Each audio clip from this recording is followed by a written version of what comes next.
आमदार माधवी नाईक यांच्या जनसंपर्क कार्यालयाचे भाजप प्रदेशाध्यक्ष रवींद्र चव्हाण यांच्या हस्ते उद्घाटन। ठाण्यातील देवश्री गार्डनमध्ये जनसंपर्क कार्यालय सुरू। ठाणे भारतीय जनता पार्टीच्या विधान परिषदेतील आमदार ॲड.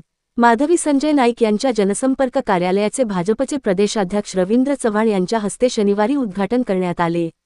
ठाणे शहरापासून राजकीय प्रवास आणि संघटनात्मक कार्य सुरू करणाऱ्या ॲड.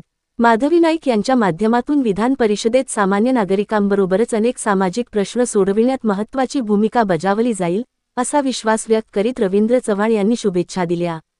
भाजपतर्फे विधान परिषदेच्या सदस्यपदी ॲड. माधवी नाईक यांची निवड करण्यात आली।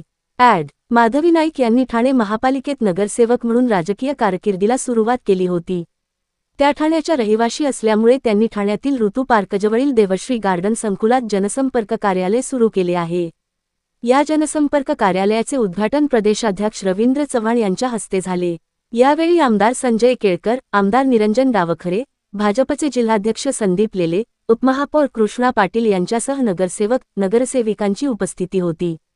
भाजपची साधी कार्यकर्ती, नगरसेविका, प्रदेश महिला मोर्चा अध्यक्ष, प्रदेश सरचिटणीस ते आमदारपदापर्यंत ॲड. माधवी नाईक यांचा राजकीय प्रवास पोचला आहे। भाजपच्या राज्यभरातील संघटनात्मक बांधणीमध्येही त्यांची भूमिका महत्त्वाची आहे।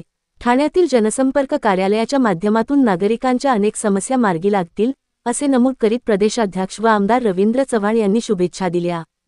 शेकडो स्नेहींकडून शुभेच्छा। जनसंपर्क कार्यालयाच्या उद्घाटनानिमित्ताने विविध क्षेत्रातील मान्यवरांनी आमदार ॲड. माधवी नाईक यांची भेट घेऊन शुभेच्छा दिल्या।